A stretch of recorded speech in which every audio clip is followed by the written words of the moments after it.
राधे राधे सभी को। आज है 75 हार्ड का डे 18। कल लिटरली मन बहुत ज़्यादा उदास हो गया था। मैं बहुत रोई हूँ। मैंने कुछ ऐसा पढ़ लिया जिसको देखकर आई फील वेरी गिल्टी। मुझे ऐसा लगा कि मैं ये चैलेंज नहीं इतनी गलत तरीके से इस चैलेंज को फॉलो कर रही थी। मुझे इस बात का बहुत दुख हुआ। मैं पूरे गिल्ट में चली गई थी। वीडियो के लास्ट तक बने रहिए, आपको पता लगेगा कि मैंने खुद को मोटिवेट कैसे किया और कमबैक कैसे किया। मैं अक्सर ही करती हूँ, जब ज़्यादा परेशान हो जाती हूँ या कुछ समझ नहीं आता तो बस एक डायरी उठाती हूँ, पेन लेती हूँ और उसमें अपने जो भी मन में चल रहा होता है वो बस लिख देती हूँ।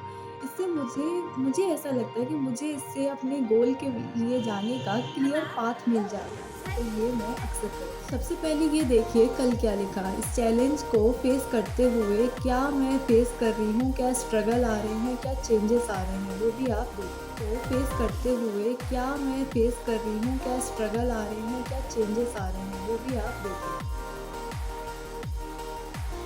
बताती हूँ कि मैंने कैसे अपनी प्रॉब्लम का सॉल्यूशन गीता के इस एक श्लोक में पढ़ा।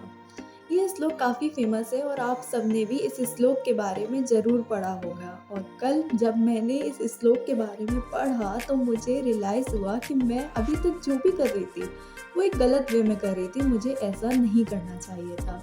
मतलब पूरी तरीके से कहूँगी मैं कि मैं पूरी तरीके से गिल्ट में चली। तो स्टार्ट करते हैं और मैं आपको बताती हूँ कि इस श्लोक ने मुझे कैसे मोटिवेट किया और कमबैक करने पर मजबूर किया। कर्मण्येवाधिकारस्ते मा फलेषु कदाचन मा कर्मफल हेतुर्भुर्मा ते संगोत्स्व कर्माणि। यह गीता का पॉपुलर श्लोक है। श्लोक का अर्थ इस प्रकार है। भगवान कृष्ण अर्जुन से कहते हैं, हे अर्जुन, कर्म करने में तुम्हारा अधिकार है, फल में कभी नहीं। ये तो आप सबने सुना ही होगा। आज हम इस श्लोक से एक बात और सीखते हैं और एक नई चीज समझने की कोशिश करते हैं कि भगवान कृष्ण ने ऐसा क्यों कहा।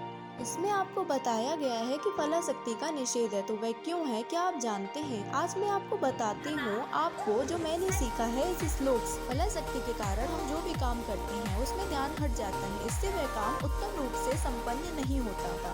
फलाशक्ति होने पर फल न मिलने की स्थिति में या रिजल्ट अच्छा न आने की स्थिति में हम डिप्रेशन में चले जाते हैं। हम बार बार उसी पर ही सोचते रहते हैं कि ऐसा ही क्यों हुआ हमारे साथ। फलाशक्ति होने पर हम लोग बुरे से बुरे उपाय अपनाने में भी नहीं चूकते।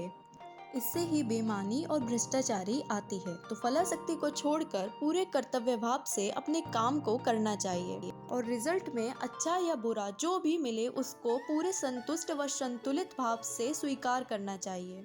फलाशक्ति का निषेध फल को छोड़ने के लिए नहीं, अपितु कर्म को पूर्ण मनोयोग से करने तथा उससे मिलने वाले परिणाम को क्षमता पूर्वक स्वीकार करने के लिए है।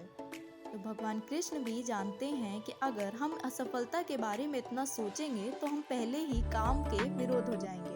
दोस्तों, इस श्लोक ने मुझे समझाया कि मेरा काम है सिर्फ डे 18 के लिए मेहनत करना बिना रिजल्ट के, चिंता के। कल रात में मैं सब्सक्राइबर और व्यूज़ के बारे में इतना सोच रही थी, इसीलिए मुझे ऐसा फील हुआ कि मुझे ऐसा लगा एक टाइम को कि मुझे ये चैलेंज को यहीं रोक देना चाहिए, अब आगे कंटिन्यू नहीं करना चाहिए। मैं इतना दुखी थी, पर आज मैं वापस आ गई हूँ अपनी एक नई एनर्जी के साथ। अब मेरा फोकस सिर्फ अपने काम पर है, रिजल्ट पर है। आपको मेरी ये कहानी अच्छी लगी हो या आपको थोड़ी सी भी इस कहानी से हिम्मत मिली हो तो प्लीज़ चैनल को सब्सक्राइब करके मेरा साथ दीजिए। हम 210 सब्सक्राइबर पर हैं और 500 तक जाना है। कमेंट में राधे राधे लिखना मत भूलिएगा।